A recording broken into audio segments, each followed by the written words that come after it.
All right, welcome and good evening. My name is Dan. Welcome to Inside the Burrow, the FAU podcast for and by fans.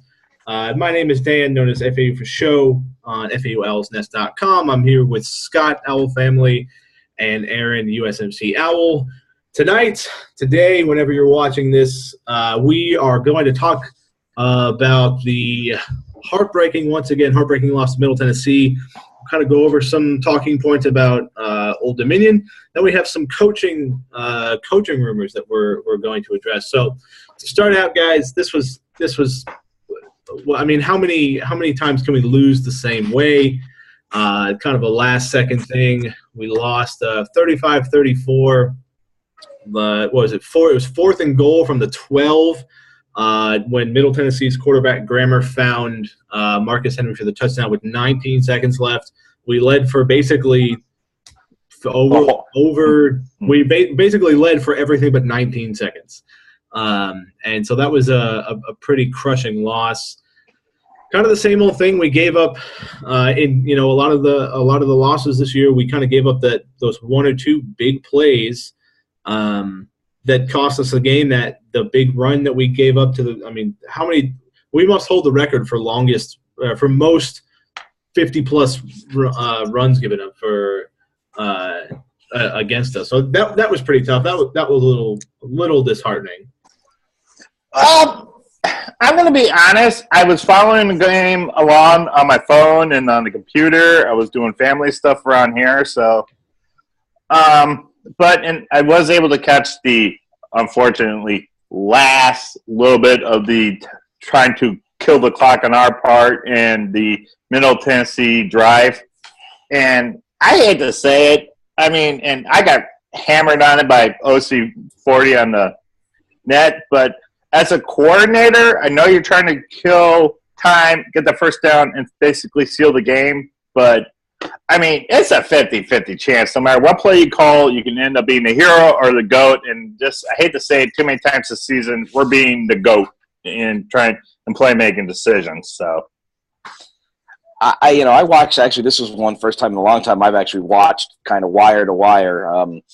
I'd made plans with the wife, usually Saturday night's date night, but we kind of went out and did our thing early, so I got to watch the whole game. And it was great. I was actually very relaxed for this game. I was like, wow, we're just smoking here. We're cruising. We're rocking and rolling. And then, you could just you got that pit in the feeling every Owl fan right now has is, oh, boy, here we frickin' go. And obviously, you look at the end results, it is what it is. It happened again. I will say this, for the first time, that was the first game, in my opinion, this year that I felt Charlie's decision-making was stupid, for lack of a better word. I'm sorry, with the ball on the 20, you don't go for a fake punt. What is up with that? I understand that that's when they're not expecting it. However, if you screw the pooch, which we did, it costs us 7 points. That's the ball game, guys. That's the ball game. Even a field goal. That's. That was the first time I thought, okay, that's the first. In my opinion, I know other people will disagree, but in my opinion, that was the first really god awful coaching decision. I'm sure Brian Wright whispered in his ear, "It's open and open." And by the way, it was open. That tight end was wide open. And I even remember the commenters saying, oh, boy, he really should have stretched out and dove for that ball because he probably had a shot at it. Yeah. But that was really the first one that I went, okay, rookie head coach just gave into the pressure and blew this game for us, even though it was that early. And, of course, the other thing was not going for two. But, hey, that's a judgment call. It bit us in the derriere. But that one wasn't as egregious to me as the, Yeah, I think, that's a lot of people have been critical of his you bring up a good point. This was the first time that there was kind of like a, what were you thinking? And people said we should have taken a knee at Wyoming. I don't agree with that. If you get the first down, the game's over. So that was a whole nother thing. But this was one not going for two. And in his press conference this week, he was asked about that, and he said, if we ever have the chance to go up 14 instead of 13 next time, we're going to go for two. So I think he sets up. That's the case of the first time coach. That was just. I mean, and also earlier in the game, with 4th and goal or something like that, and we kicked the field goal, or 4th and 1, we kicked the field goal really early on in the game after the lucky touchdown. I mean, we got nothing to lose. If you're trying to pull the upset, you're away. In that case, don't take the points. You go for the kill. Dan, were you the one that asked about why did Charlie use this final timeout after? Everybody asked. That was another thing. Is so in case you don't recall, Middle Tennessee scored, and we called a timeout in between the touchdown and the point after. It's like, what we could have used that. I mean, I think that I remember hearing Ken said I think they were going to discuss if they were going to go for the block there, and again, rookie head coaching mistake, but he's been around college football long enough to know don't burn your final timeout when you still got a chance to maybe get a good field position, or at least in the field goal range on a couple passes. And we know we have the talent is in Lucky and Dukes and Stoshak. Those guys can get open for a quick 30, 40 yards, enough to stop down. So this was, honestly, like I said, this was the first game where I truly felt the coaching staff screwed it up more so than the players making a bad play or a fumble or this was bad. There were some bad coaching moments this game. There's no denying it. This was the fake punt that just – I mean, I just put my head in my hand and just went, no, why did you do that, you son of a, Yeah. I mean, that was frustrating.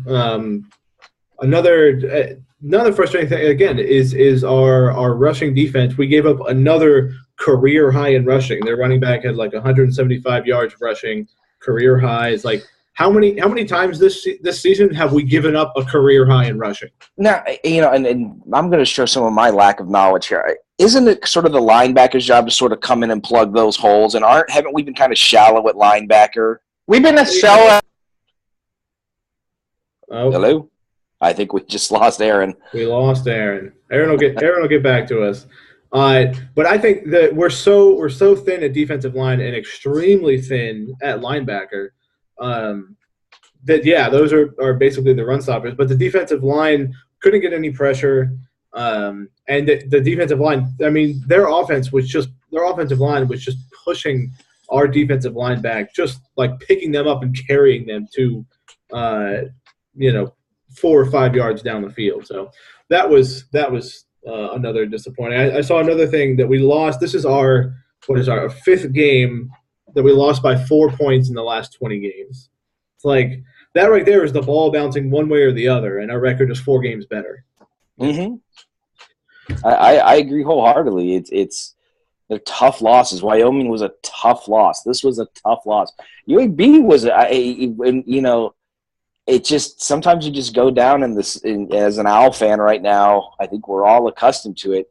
I said, I think it was the UTSA game. I remember looking at the guy behind me with season tickets, and I kept saying, there's 40 seconds left or whatever it was, and we were way up, and I said, this one ain't over. Yeah. I mean, there is no over. There is no security. Right. There is nothing. I think I said something like, we could be up 21 points with 10 seconds left to go, and I would still be like, there's a chance here. This is bad. This is bad. I agree. So moving on for Middle Tennessee, hopefully we'll kind of put that one and try to forget about it. We have Old Dominion coming in, and this is our first year. This is their first year in Conference USA. Our second year in or first year for football. I think they were in basketball last year, but I can't remember. And they've had an up and down season. They've shown some flashes where they can put up some points. They have in NFL, from what I've been reading, they have an NFL quality prospect quarterback, which could play in our favor. Hopefully, they're where defense has been rough, but our pass defense has been better than our run defense. So hopefully they'll be more inclined to pass the ball, which will hopefully help us out. Yeah, I've been following ODU because ever since FAU started, I truly have had in my heart a warm spot for FCS move-ups. I've had a warm spot for Western Kentucky. I've had – there's Aaron. So I have had a warm spot for FCS move-ups because I went through it. We all went through it together and as a program. So I've been following ODU. And they've got some talent, guys. They really do. This is not the slam dunk that I thought it was going to be. They have not had the traditional struggle that an FCS to FBS move up has had. Yeah. So this is by no means it's just an old FCS team moving up. We should, take them lightly. We thought that of Western Kentucky, and they kicked our ass in our own stadium. I will never forgive if any Western Kentucky fans are watching. I will never forgive you for ruining our home opener. It is emblazoned on my heart for all time that you killed perhaps one of the greatest moments in Owl history. Yeah. So it's going to be a good game. It's a good end game. Unfortunately, it's a noon start. I don't like noon starts, but it is what it is. It's the weekend after Thanksgiving. I apologize. I had a little bit of technical difficulties. I had to make a quick computer change. No, you're fine.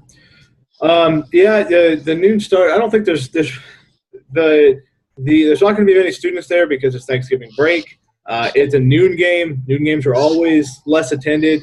We're 3-10 or 3-8. Jeez, I'm bad at math. It's just not – there's not going to be that many people there. But getting back to the game, I mean, there's no easy game for us. We're at FAU. We have to it's going to be a nail-biter probably no matter what because that's who we are this year. Other than the Tulsa blowout, no game has been – the other two games that we won, none of them have been as fun as Tulsa was. And Tulsa, we looked at Tulsa as a solid win. Their program's in the tank at the moment.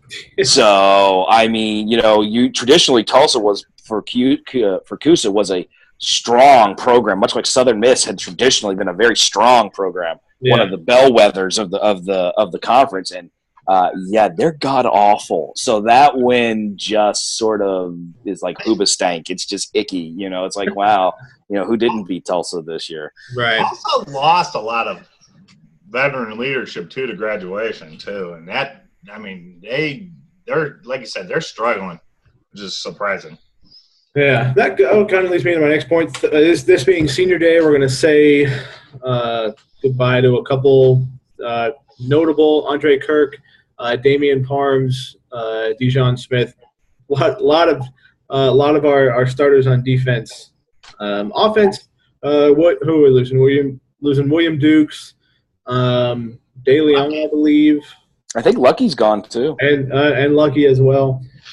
So we'll see what happens as far as moving forward. So, and currently FAU is favored by, just for the betting folks out there, we're currently favored by 5, which by game time I imagine that'll go down. Let's see what else we got here. So we also wanted to take a quick second to thank all the people that have been watching lately. We had quite a lively discussion about Inside the Burrow, and we had some 4 members kind of speak up and I don't want to say go after us, but address some of the things that we've been saying. And we just want to say, Scott that brought this up originally, but we appreciate it. I mean, this is why we started the podcast, is to get fans talking about stuff that we're talking about, which is stuff that's going on FAUOwlsnest.com. So thanks for that. Yeah, and I mean, generally, I know all 3 of us are pretty positive people about the program. It's just kind of our nature. So we really, if we come off as sunshine pumpers, it's not intentional. We just do tend to be half glass full people. But yeah, please comment, guys. Tell us what you want. We're coming up to the end of football season here, so we have basketball season. Once again, orange ball, peach basket, something like that. So I'm hoping Jack's going to step in a little bit to maybe help us. If we've got some other basketball people who want to come up, hey, reach out, let us know. Hit us up on Twitter, post on the forum. This is a fan podcast. It's not just us three guys sitting here, wanting to do this for kicks and giggles.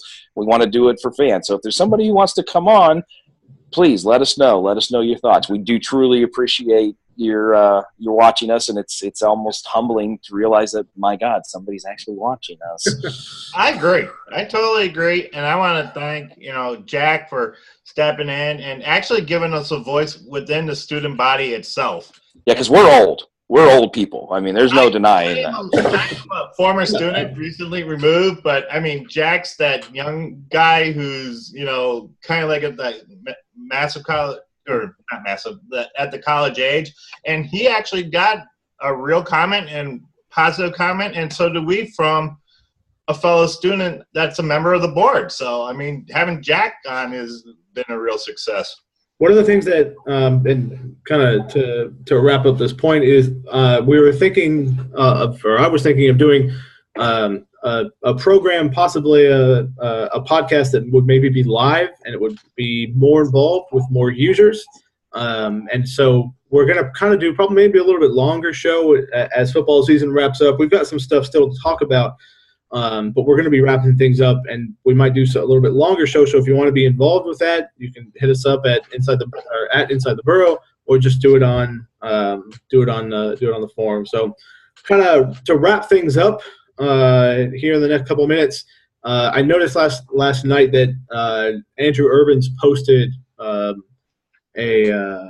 rumor that current offensive coordinator Brian Wright is, I don't know, leading candidate. I guess I would say rumor. His name has come up in the Youngstown State opening. So that's where I guess the offense has underachieved this year. I think he did a great job bringing stability to the program last year.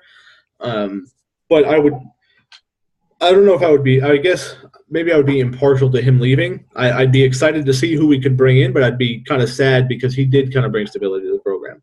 Kind of a funny note, a lot of fans don't know this. Jim Tressel is the president of Youngstown State, and Brian Wright is a Jim Tressel guy. So a lot of fans don't realize that there's a connection there between them, and I found it kind of funny that the former head coach of Ohio State is now the president of a university. But, I mean, so there's that connection there. So, and Youngstown State's actually not, if he is going to be one of the candidates for head coach and maybe get the job, it's not a bad place to really get a full season of head coaching under your belt and a full season of learning how to recruit talent. I mean, he's done it here, but, I mean, as a head coach doing it. Right. Connection number two, actually, I don't know if many people know this, the name Ross Watson, who was one of our FAU coaches, I'm fairly certain, I still follow him on Twitter, and some of the players still follow him. I'm fairly certain he's a coach at Youngstown State as well. So you put the Tressel together with Ross Watson being there, I'd say that's some pretty impressive smoke. Well, and, I mean, he has history there. He was there for let's see, he coached. I was actually reading on him right now. He coached with their national championship team, and he's been with them. He was with them in 2005 to 2009 was his latest stint there. So he has plenty of history there. I think he would be to go back as the head coach. I think he'd be more than willing to do that. So. It would be a good move for him, and as far as FAU is concerned, which obviously concerns most of the people watching, I don't think it would be bad. I don't think it would be good. It was amazing we got to keep him as long as we did, to be honest with you, because usually when you have a coaching change, it's you're wiping the slate clean. So it would be, I think it would be okay. It's not going to be the end of the world, and it's certainly not going to be the greatest thing since sliced bread. But he's a good guy, and hey, I wish him the best if he goes.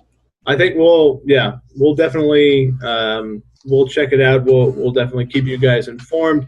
And make sure to follow us on Twitter. Lately, we've been posting a little bit more on Twitter, some FAU updates and kind of some going through the games and stuff like that. So make sure to check us out on that, again, at Inside the Burrow.